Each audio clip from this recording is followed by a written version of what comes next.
3 days before my wedding, I got a text from my fiance that said, "We need to talk." Those 4 words. We need to talk. Every person who has ever received that message knows exactly what it feels like. Your stomach drops before your brain even processes what is happening. I told myself I was overreacting. I told myself it was probably nothing. Maybe he was stressed about the venue. Maybe something had gone wrong with the catering. Maybe he just needed to vent.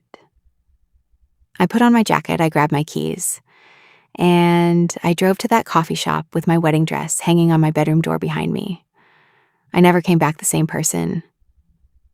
My name is Emma. I am 35 years old. I'm a school teacher from Chicago, and I'm going to tell you the story of the moment my entire life collapsed, 3 days before it was supposed to begin. I want you to know something before I start. I debated sharing this for a long time, because this is not an easy story to tell. It means admitting how broken I was. It means revisiting a version of myself I worked very hard to leave behind. But if even one person listening to this feels a little less alone in their own pain, then it is worth it. So here we go. Daniel and I met at a mutual friend's wedding. He was the best man. I was a bridesmaid. We spent the entire reception talking in a corner, completely ignoring everyone else around us. By the end of the night, he had my number. By the end of the week, we had our first date. By the end of the month, I already knew. This man was different. Daniel was the kind of person who showed up. Not just when it was convenient. Always. He remembered small things that I mentioned once, and never repeated. He called when he said he would call. He never made me wonder where I stood. After years of relationships where I was always waiting and always doubting myself, Daniel felt like finally exhaling after holding your breath for too long. We dated for 2 years before he proposed. He did it on a Tuesday evening. Nothing special planned. We were sitting on the floor of his apartment eating takeout, watching a movie, and he just paused it, looked at me, and said, "I cannot imagine doing any of this with anyone else." Then he pulled out a ring. It was not a big ring. He apologized for that immediately. I told him to stop apologizing and just put it on my finger. I said yes before he even finished the sentence. The engagement was everything I had ever imagined. Our families were overjoyed. His mother cried when she hugged me. My mother started planning the same night. We set the date for 14 months later. We booked the venue. We chose the flowers. We tasted 12 different wedding cakes and spent 20 minutes debating vanilla versus lemon. We chose lemon. The months that followed felt like living inside a dream. We found our apartment. We painted the bedroom together on a Saturday afternoon and ordered pizza because neither of us wanted to stop and cook. We talked about the future in that easy, comfortable way, not like a plan, but like a given. Children, travel, holidays with both families, Sunday mornings with nowhere to be. I was so certain. I have never in my life been so certain of anything. And then 3 days before the wedding, that text arrived. We need to talk. I drove to the coffee shop telling myself I was overreacting.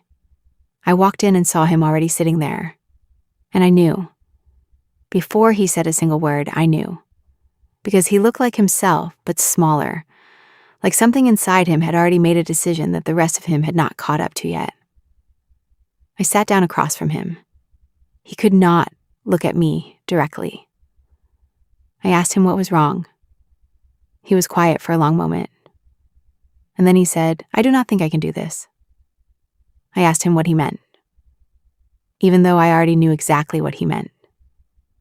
He said he had been feeling it for weeks. This panic, this feeling that something was not right. He said he had tried to push it away. He said he thought it was just nerves. He said he kept waiting for it to pass. It did not pass. I sat there, and I felt the entire future I had built in my mind start to dissolve. Not dramatically, not all at once, quietly. The way fog clears in the morning, slowly and then completely.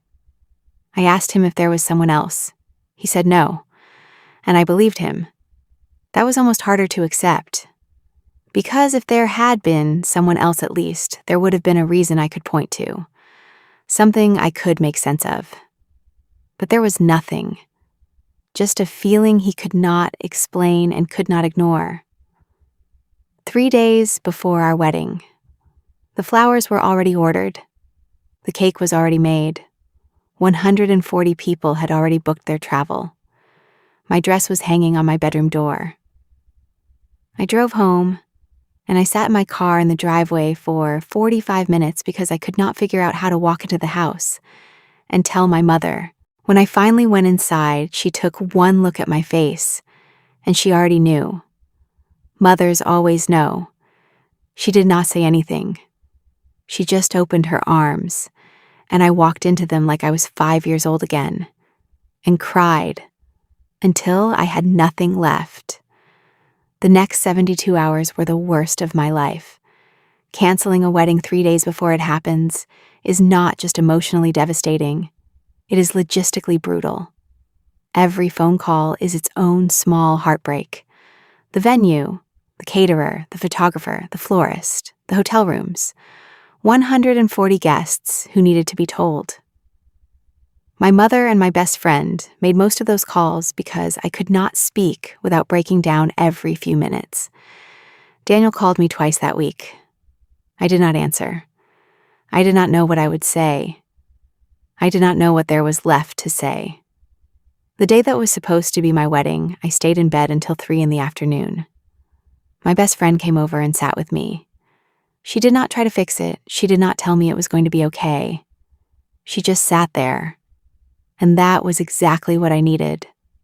The weeks after were strange. Grief is the right word, but it does not feel accurate enough. Because it was not just losing Daniel.